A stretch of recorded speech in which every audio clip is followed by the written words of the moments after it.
Aparte de minimizar o aparte de reclasificar, se termina culpando a las víctimas. Eso es una cuestión muy común que sufrimos aquí en Guanajuato todos los días. Se termina culpando a las víctimas por la hora en la que estaban en la calle, por el desconocimiento de la misma ley, y se aprovechan de la ignorancia de los derechos, de que las personas, los derechos que tenemos, para entonces no solamente que hayan sido víctimas de la tortura, sino que también sean víctimas del sistema, cuando es el sistema el que no vela por los derechos de las víctimas o de los denunciantes. Tenemos que entender que es un problema sistemático y que no va a llegar un policía nuevo al trabajo y va a empezar a torturar desde el día 1, sino más bien se le tiene que enseñar. Sí, son cuestiones que se van enseñando. Cuando yo formé parte de la policía ministerial, era muy común, sí, que escucháramos palabras como que la calentadita, etcétera. A mí me tocó vivir el cambio de sistema, sí, al sistema acusatorio penal. Hoy, años después de ese cambio, no vemos que hayan cambiado. Inclusive, lo que vemos en estas recomendaciones es de que no se está torturando a los probables responsables, sino que también se tortura en algunos casos a las víctimas y en otros casos a los posibles testigos. Hay una persona en un caso que refiere que la estaban torturando y le estaban preguntando por sus primos y a qué se dedicaban los primos. Es decir, la tortura para ellos es una estrategia o es una herramienta de investigación.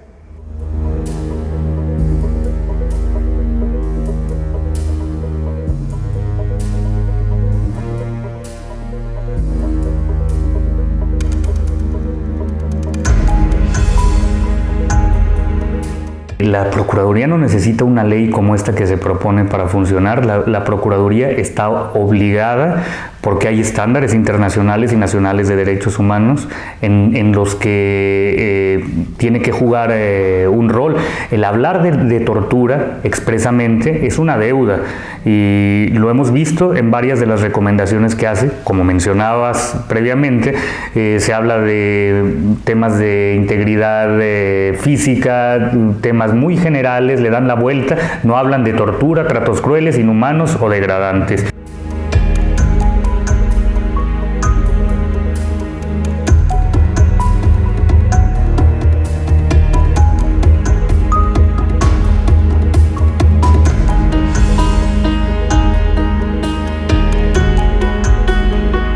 Que queda de ver esta ley en este tema del relacionamiento con el Mecanismo Nacional de Prevención de Tortura, que como ya decía en el caso de México, lo lleva la Comisión Nacional de Derechos Humanos en su tercera visitaduría. ¿En dónde están estas responsabilidades de coordinación, de generar un plan de trabajo conjunto, de facilitarle la información, el organizarle las visitas?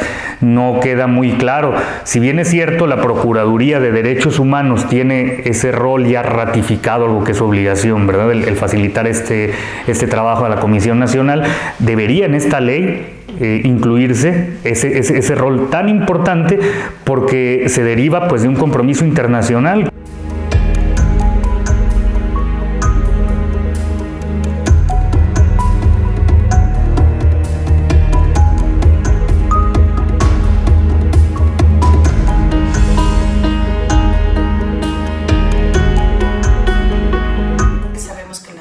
Los tratos crueles, inhumanos o degradantes son sistemáticos y generalizados, y muchos de ellos se deben al uso excesivo de la fuerza por parte del ejército y de la policía. En casos que están directamente relacionados con la detención, que generalmente se hace de manera arbitraria.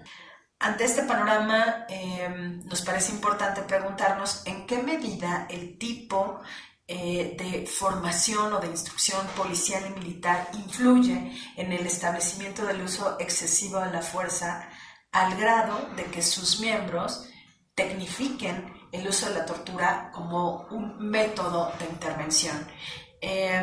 Es decir, en qué medida esta instrucción influye ante un panorama generalizado también de impunidad, de falta de investigación, que la tortura cobre una función al momento de que estas personas hacen su trabajo.